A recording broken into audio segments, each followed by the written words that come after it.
the National Ballet of Guinea. Now, at that time, Guinea was considered to be a socialist, communist country, so nobody from Guinea could come to the United States. But there was a performance set up at the UN for the National Ballet of Guinea, and Baba was the announcer, the MC for the show. So they could fly in from Guinea to JFK and go to the UN. That was okay, because the UN is international territory. Baba and Catherine Dunham, they saw Lodgy at this show, and went nuts. And so they worked it out so he could get a visa to come back and work for a year. He did things with Catherine Dunham. He did things for a movie shoot. He eventually joined Baba's company. And as a member of Baba's company there in the mid-60s, he brought this dance, Frecklebaugh, and this rhythm to this country. And then he started later on teaching people, and an amazing man, wonderful man.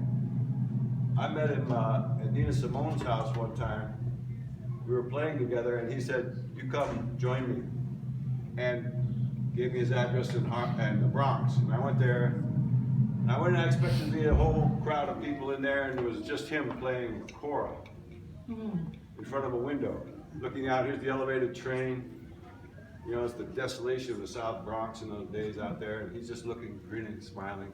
Chair next to him, he goes like this, keeps playing for like another hour. I sit down next to him. He plays the kora for an hour, then he stops, and says, "You and me, same father." I said, "Oh." Then I studied with him, and all of us went through with Lodgy, and all of the original djembe players in this country came through Lodgy. And then it broke open when the relations between Guinea and the United States changed. Some Senegalese came in, but it was the players from Guinea, and they named him Papa Lodgy. And every one of them who came in had to give thanks to Papa Lodgy for opening the door to the djembe drum and the dancing in this country. He went on, formed his own little company, and had his center up there in the Bronx, and he would work delivery service.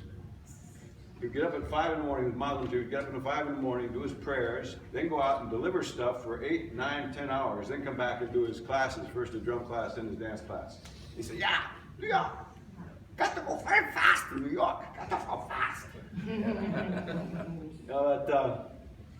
We always talk about, with the djembe, so many different styles of hand technique. The congas are different than the djembe. They're whole different, but Lodgy would always say, "Thumbs up, thumbs up." If you're going to hit the pa, he would like you to have your thumb up like this. Afro-Cuban, you're going to have it like this, right? But Lodgy would always say, "Thumbs up, thumbs up."